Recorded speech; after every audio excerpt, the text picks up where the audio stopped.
Hello, everybody. This is JM, and welcome to the fifth episode of our Lenten 47-day journey.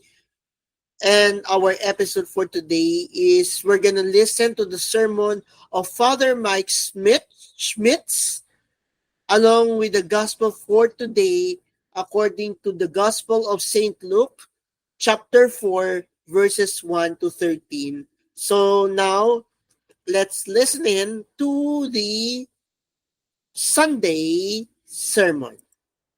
So, before we proceed, don't forget to hit that follow button on our Relax. Si Lord na ng mga santo ang bahala sa atin as we're gonna be going on a Lenten journey for 47 days that started last Ash Wednesday up until Monday, Thursday. So we're gonna be having 47 episodes for this Lenten journey, and we are now on our fifth episode. So now let's listen in to the Sunday sermon.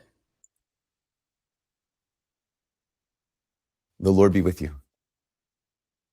A reading from the Holy Gospel according to Luke, chapter 4, verses 1 through 13. Glory to you. Filled with the Holy Spirit, Jesus returned from the Jordan and was led by the Spirit into the desert for 40 days to be tempted by the devil.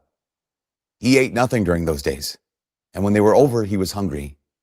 The devil said to him, "If you are the Son of God, command this stone to become bread." Jesus answered him, "It is written, one does not live on bread alone."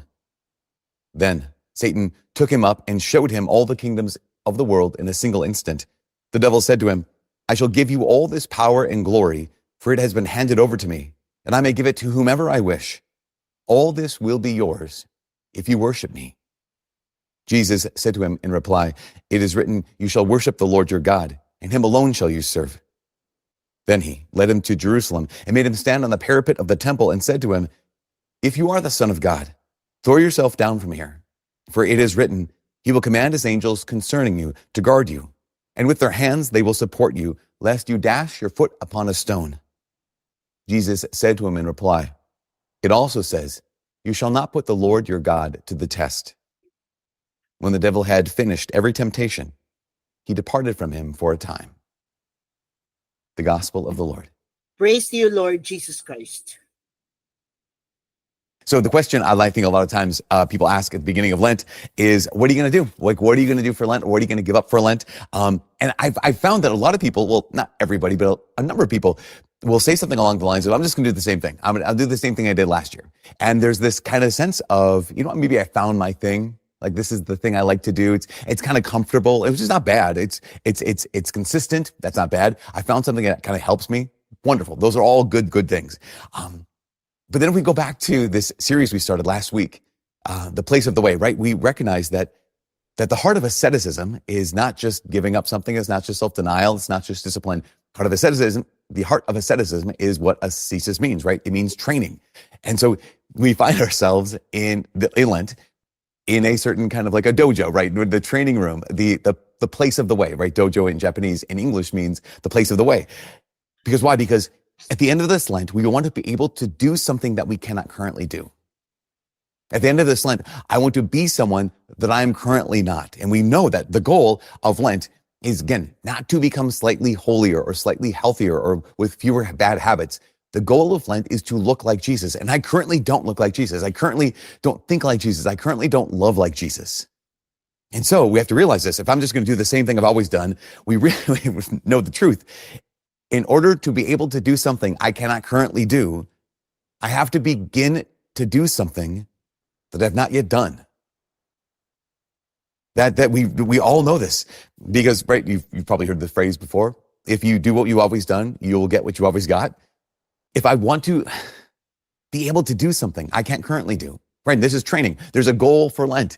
That goal is to be like Jesus. Then I just can't do the same old thing, which I understand can be intimidating. I understand can be uncomfortable. I just want to be there. And I thought it was fascinating. In the reading from Deuteronomy this morning, it says this. It says, here's Moses. He's reminding the people what God did. And he says, he took you from that place of slavery and brought you to the place of freedom. Like, he took you from the place of slavery and brought you to the place of promise. what I find is kind of fascinating is Moses leaves out the middle part that, yeah, he took us from a place of slavery. And then what happened?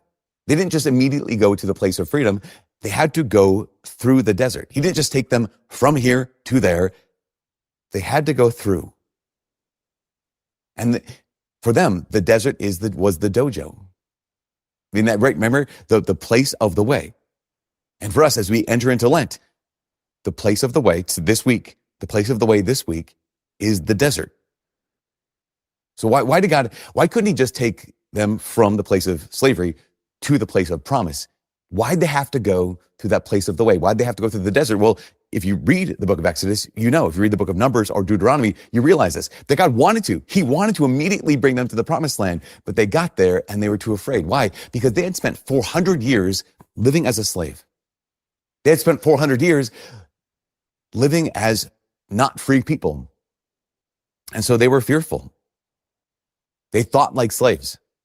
That had gotten into their bones, that had gotten into the way they saw everything. They saw themselves. And so they were fearful. They went up to the land of Canaan. They said, no, we could never win.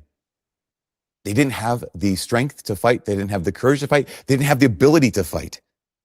They were, in fact, they were willing to settle for bondage as long as they had the promise of security. If you read back in Numbers chapter 10, there's one of the times that they complain is they go to Moses and they say, Moses, back in Egypt, we had all these vegetables. We had onions and we had leeks and we had melons, we had garlic, we had meat, and yet here we have nothing but this wretched food, right? In the wilderness, we have nothing but this manna. And I always pause on that and think okay, in this wilderness, we have nothing but miraculous bread that shows up for us every single day. Okay, fine. But the other thing is, but back in Egypt, we had fruit. We had vegetables. We had these things they called flesh pots, right? Where they would be able to, where they kept their meat. And I would say, yes, you also had slavery. You also didn't have freedom. So why did God have to lead them? Now, he couldn't just lead them from there to there. Why do you have to lead them through the desert? Because they needed training. They didn't know how to live as free people. They wouldn't have been ready to enter the promised land because the promised land isn't just the promised land, it's a place of battle. And so they needed to be led through the desert in order to be able to be trained. And that's why God is giving us this desert of Lent. Because we're the same.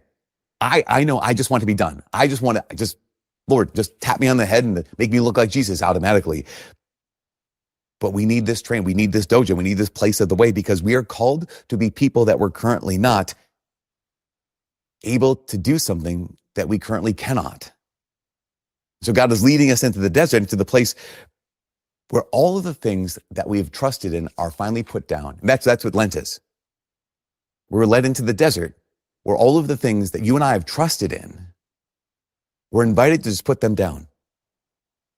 So the first dojo, the first place of the way, the desert, because why? Because the desert is a place of training. The desert is a place of testing.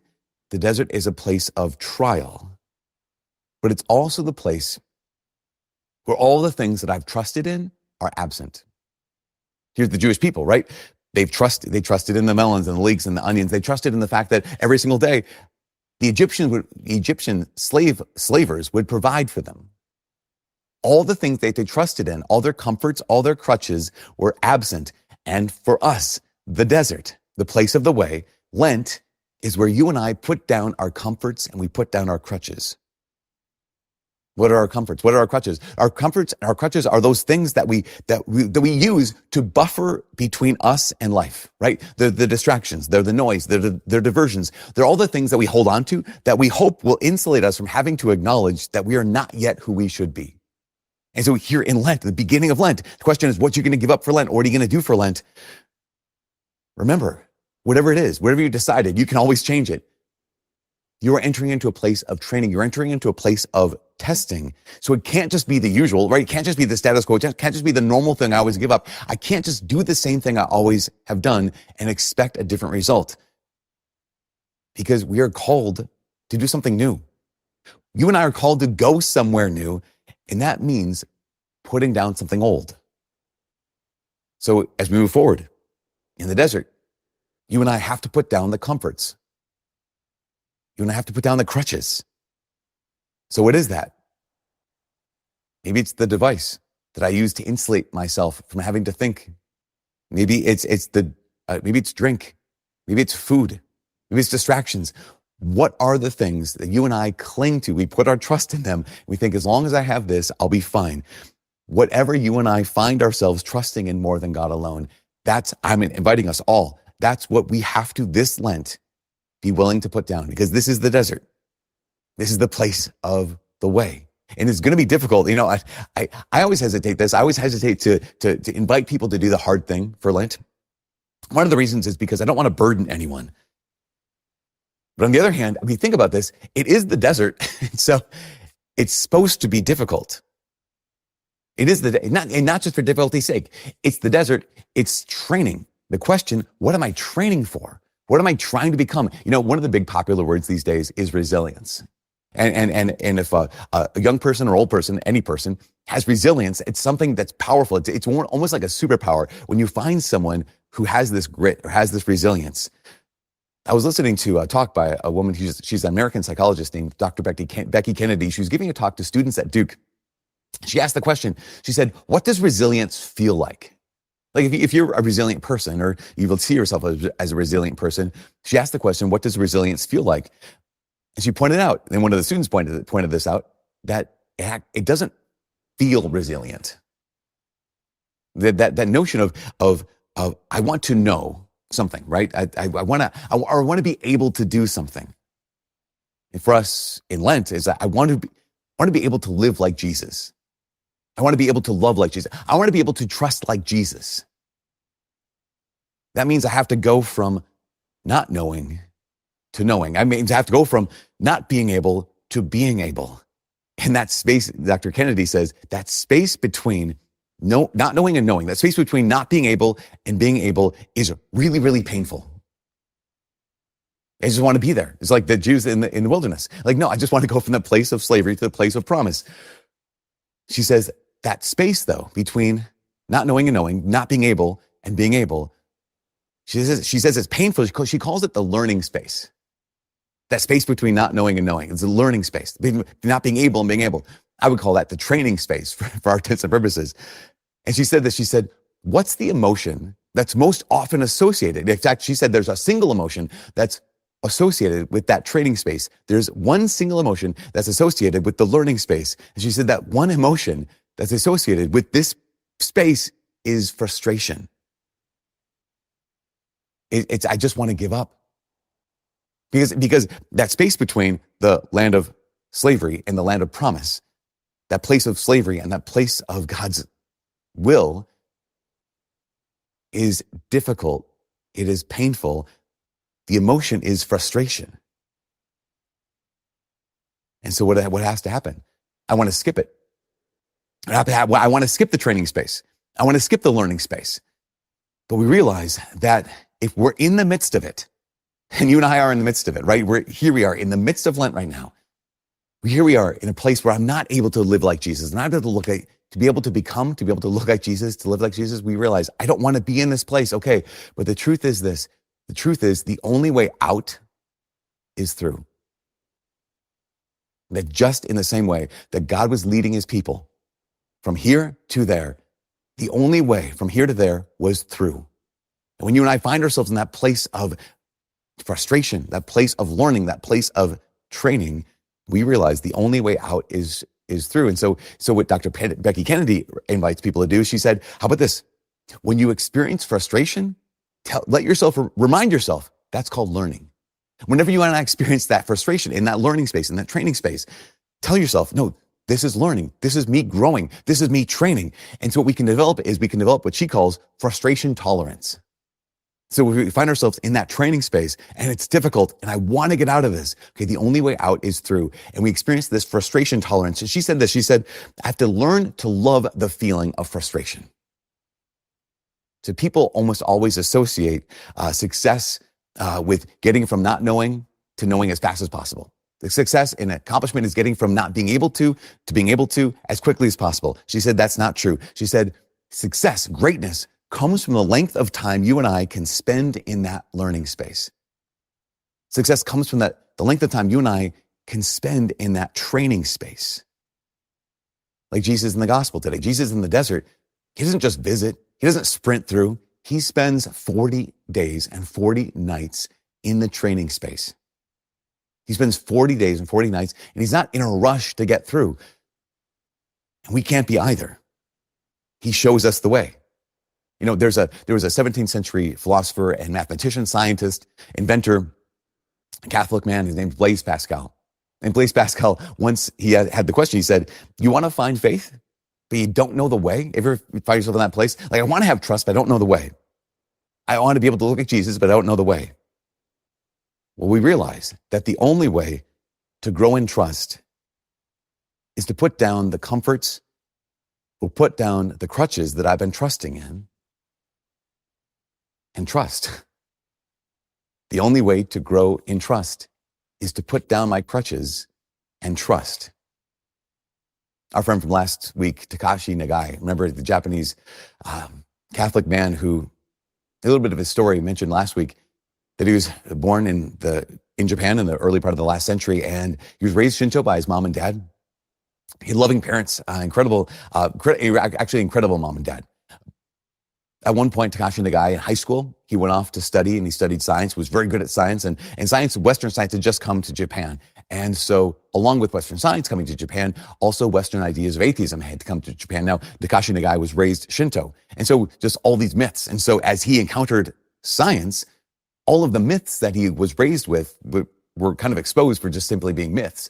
And so rather than looking for a true religion, Takashi basically said, yeah, well, the religion I was raised with is just clearly myths as opposed to science. And so he became an atheist, pretty committed atheist. In fact, he talked about how in one of his classes, they looked at a cadaver. They were studying cadavers because he was studying to be a medical doctor.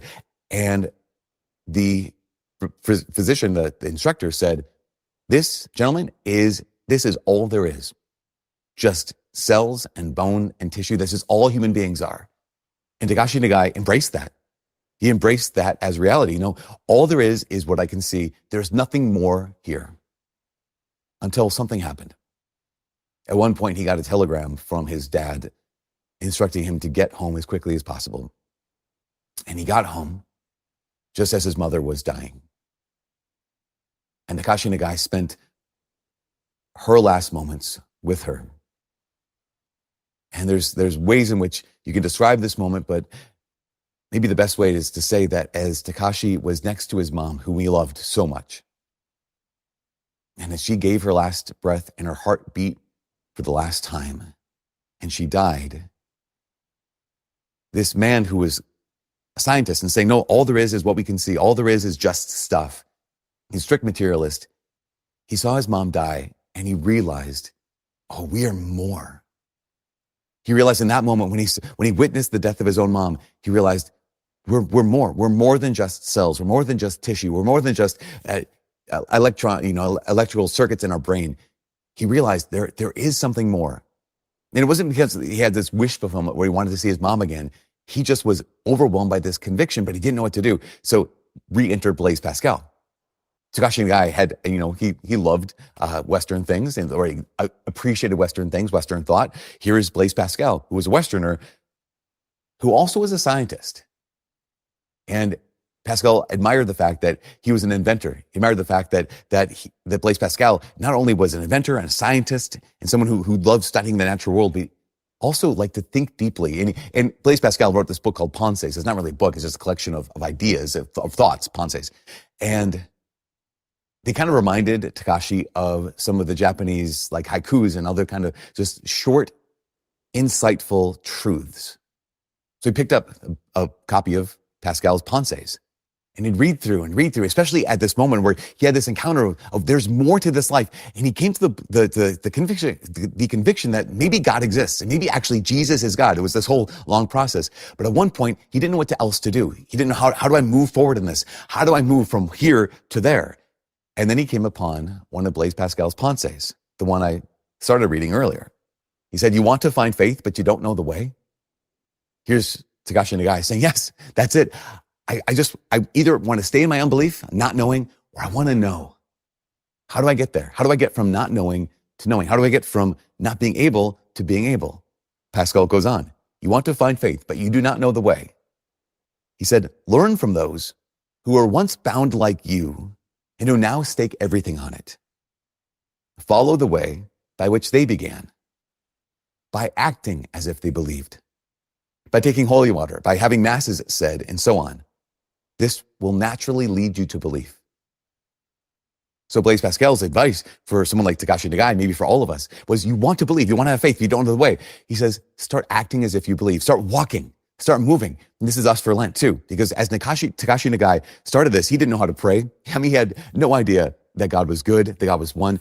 He was just beginning to hear about this person named Jesus and asking the question. And so here is Blaise Pascal saying, Takashi, you want to know faith, you want to have faith, but don't know the way. How to get from there to here. From here to there, you have to go through this. What do you have to do? Start praying. Start going to Mass. Start fasting as if God notices your fast and responds. Start living as if you believe. This is for us too. You don't know? You aren't able? Well, then pray. Go to Mass. Fast. Because you and I, just like Takashi Nagai, we need to go from here to there. Just like the Jewish people, we need to go from here to there. That means we must go through. So here's the last thing. Here's the invitation. This Lent, be bold. This Lent, be courageous. Like this Lent, try. Because I think that a lot of us have been slaves for too long. We need to learn, just like the Jewish people, we need to learn what it is to be free. So we have to enter the desert. It has to be a real desert where we put down the comforts, we put down the crutches, and we're courageous. And not because we're trying to be tough, not because we're trying to like do a lot and be macho and be heroic about this, but because God is leading. The people of Israel could not have made it from the place of slavery to the place of promise. They could not have made it through the wilderness if God hadn't led them. Same with us. We will not be able to go from not being able to being able unless God continues to lead us. But he is leading us. He is training you. He is taking you somewhere. We find ourselves stuck in this place. The only way out is through. And it's through the desert, which is the place of the way.